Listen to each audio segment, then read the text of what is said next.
John 15:20, Jesus states, "Remember the word I said to you, a servant is not greater than his master. If they persecuted me, they will also persecute you."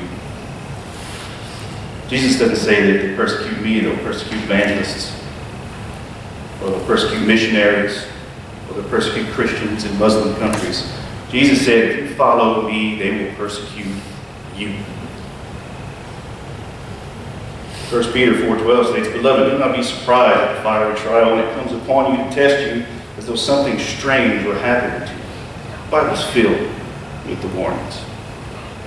People of faith, they're warned, examples are made, it happens. These weren't light suggestions. This was Jesus saying, this is happening. Anybody think here Jesus just pulling our leg, lying? Make no mistake, if you follow Christ, trials are going to come. This world is fallen. The one that God permits to rule this world is Satan until Jesus comes back with his glorious return. As Christians, you are going to suffer persecutions. Suffering is going to happen, whether it's an affliction or may it be in the hands of others.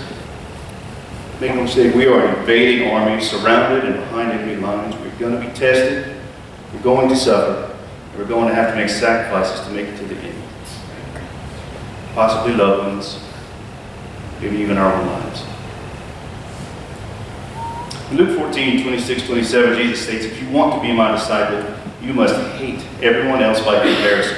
Your father and your mother, your wife and children, brothers and sisters, yes, even your own life. Otherwise, you cannot be my disciple. Also, if you do not carry your own cross and follow me, you can't be my disciple." Now, hate's a strong word. Jesus tosses out hate, you know it's strong. But I do believe he had a very important point to make here. Think about how much you love your family. Think about your wife. Think about your husband. Think about your children. Really take a moment to think about how much you love your life and the people in it. Jesus wants that love to be looked at as hatred compared to the love we're going to show him and his kingdom. And then, on top of this, he wants you to take up your cross and follow him. Now, this is a lot heavier than most people want to acknowledge. People trivialize this saying. Bear my cross. Oh, I'll carry that cross. Oh, that's my cross to bear. People treat the cross as a bad back, nagging wife, a terrible boss. All things I can relate to, not fun. The thing is, when Jesus carried his cross, he carried it to his death. It'd be like looking at a death row inmate. Go ahead and hitch that electric chair to your back and put it on down the hall.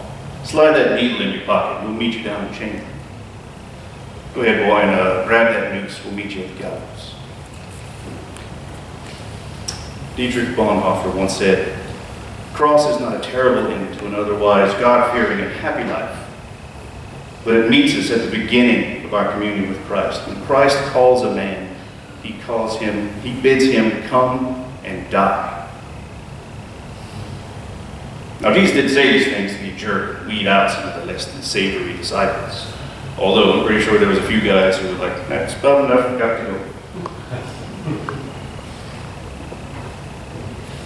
He said this to prepare us for the life required for following.